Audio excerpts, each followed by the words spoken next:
We all have way too many remote controls at home. Now, universal remotes aren't anything new. They've been around for a long time, but they've also kind of sucked for a long time, right? Until now, I finally found something I like. Let's go take a look, but first, be sure to subscribe. Now you ready? Remotes, let's go.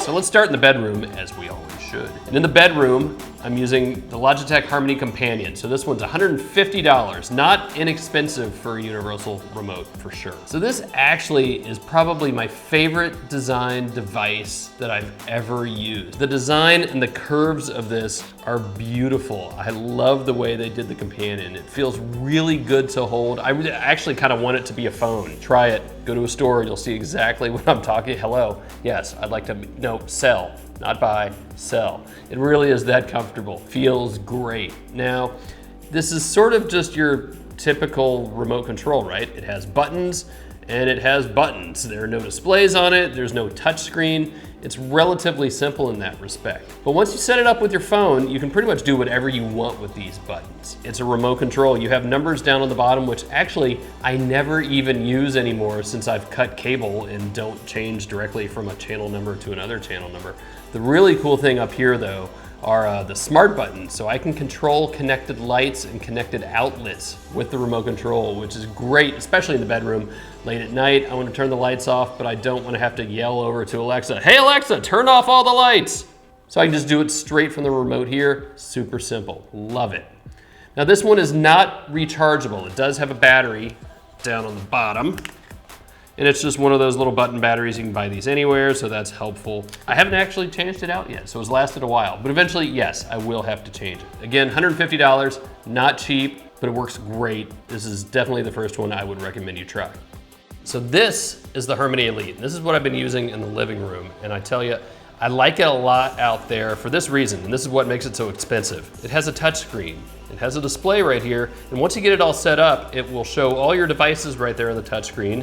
It will show all of your activities, and it makes it really easy for anybody, whether it's your wife, your kids, whoever. They can see exactly what devices they're going to be using and what activities they can launch. So that's really cool, and that makes it even easier. And for a common area like a living room, it makes a lot more sense. You can still control smart lights and connected outlets with these buttons down on the bottom.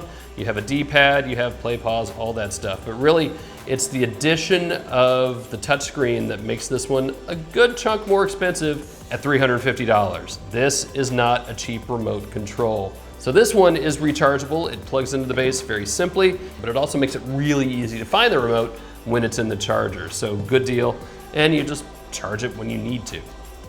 Another important piece of all this is the hub. So this is what lets the remote do anything with the connected products, with Philips Hue lights, with Wemo outlets, two things we've looked at, by the way. And the way it works is the remote will then talk to the hub talks to the internet, and that fires off the commands to your connected devices. So the remote fires off to this fires off to any other devices that the remote can't necessarily see by line of sight.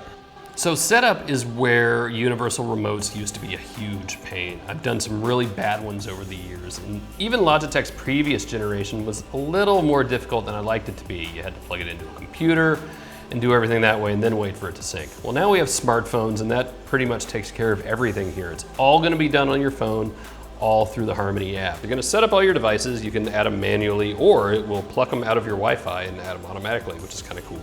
And then you'll take those devices and create activities, so groups of devices, and tell things how to work together. You can also use the phone app to control everything. You don't even need the remotes. You say, all right, when I watch TV, I want you to turn on the TV and set it to this input.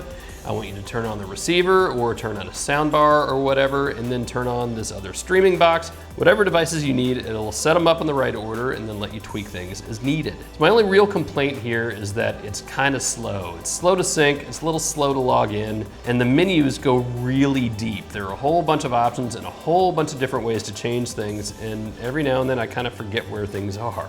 So that's it, that's what I'm using in my living room. It has made watching TV and using all these boxes and devices so much simpler. Thanks for watching, be sure to subscribe. See you next time.